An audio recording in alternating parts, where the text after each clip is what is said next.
everyone. Today, I'm going to continue the topic what we have started in our last video, and this is going to be the second video on this topic.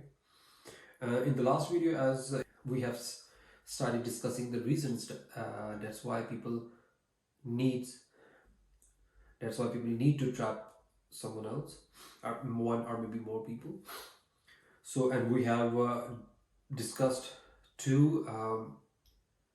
Two of the points under this topic. First point was sometimes they need to trap someone to save themselves, and second was sometimes they need to save their public image or stature, and that is why they have to trap someone. Today we are going to talk about the third point on this topic, and let's see what's that point.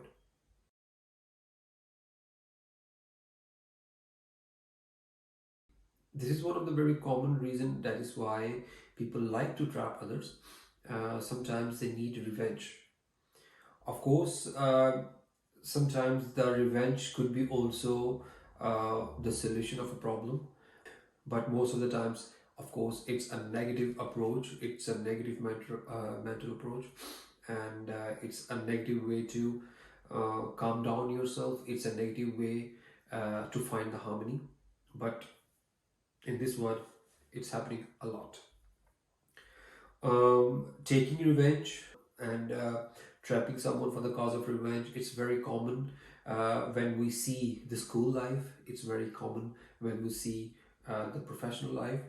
So in professional world, there are lots of people who feel jealous with someone, or sometimes they have some clashes or conflicts among each other, and someone of them who has not that stronger ability to face the clashes, to handle the clashes and that negative energy, he sometimes start uh, planning some revengeful activity, and for making that revengeful activity successful, he need to trap someone, he need to trap his opponent, or he need to trap his enemy. So this is also one of the reason what we normally and very commonly see among students in classroom and among colleagues in offices and professional lives. The people, those who really trap each other just for the cause of taking revenge.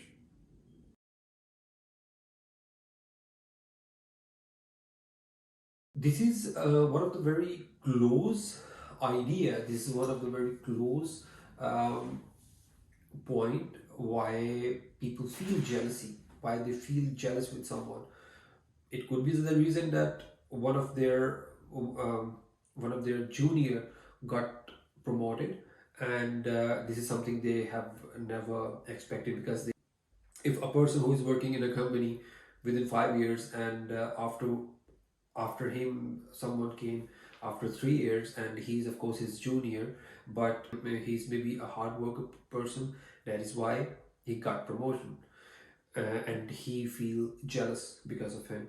It also could be the reason that he has some contacts, he do have some references to use. Of course that's an unethical way, but he still have some kind of power or some kind of approach to use, and to get the promotion. This is also could be the one of the reason to feel jealousy for the person who is actually his senior. He was actually the one who supposed to be promoted, but he couldn't, but he didn't get that promotion, and that is why he could have started feeling jealousy for him. Professional jealousy, and that professional jealousy, when can be turned into personal jealousy, no one can just control it. But in this situation, they don't have anything against each other. He is just the person who got promoted. He didn't do anything bad to him. He just used his content. He just used his approach and got promoted, or maybe he just used his hard work or talent to got promoted. He didn't do anything bad or anything wrong with him, but still that senior person started feeling jealous with him, and because of this jealousy, uh, he can plan a trap for him in the future.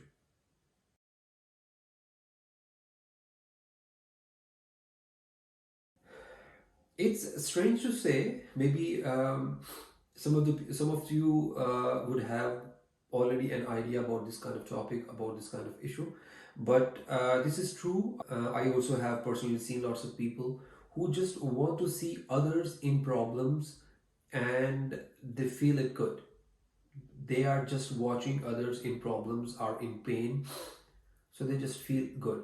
And unfortunately, this kind of idea is getting promoted. It's getting more public views and getting actually promoted these days. The one of the example is the logic behind the idea of April Fool. April Fool is also some, if you are going to troll someone in some kind of way and you was being successful to troll him, you made him fool, and by the end, of course, at the end of this event, the person who become fool, he need to feel little ashamed, or he need to feel little embarrassment, and that is how other people feel that yeah, he they made it successful. They Other people feel they have done it very successfully. They are enough intelligent and smart to make someone fool or to embarrass someone. So it's a fun. But this kind of logic, this kind of topic, it actually completely negative approach, because he is actually the person who is laughing, the person who is enjoying this type of entertainment. He is not experiencing, he is not seeing someone laughing, he is not seeing someone happy. He just made someone embarrassed and feeling happy. This is a very negative approach. One of the approach is also some of the people they like to trap some pranks on the name of comedy, on the name of entertainment. They like to trap some pranks against someone, and when that person feel embarrassed or when that person got panic, uh, they feel very good, because that psychology and that mentality works like that. They need to feel that they are enough smarter to make someone fool, to make someone embarrassed.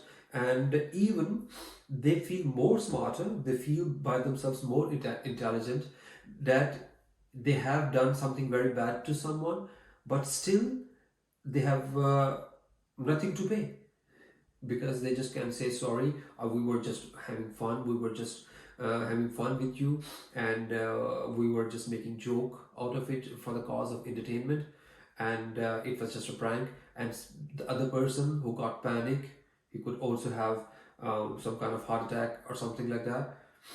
He had to say nothing, he had to do nothing, so he is actually able to do nothing.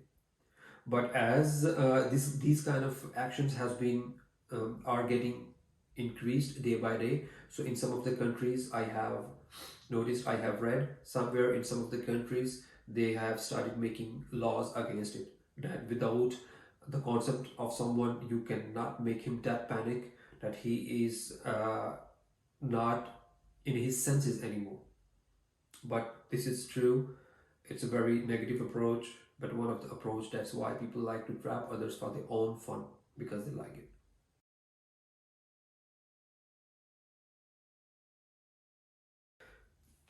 It's a very psychological term. Gaslighting is actually an act. Someone, I also have seen personally, sometimes if you have caught someone red-handed, and he has nothing to say that why he is doing this kind of crime or that kind of unethical way, that kind of unethical act. So he had started shouting on you to show that actually he is innocent. And under this act of shouting, he is actually trying to hide his act, actually trying to hide his stupid mistake, or whatever he has committed. That could be a sin, that could be mistake, that could be something unethical. That is anyway unethical for sure, but that could be something illegal as well.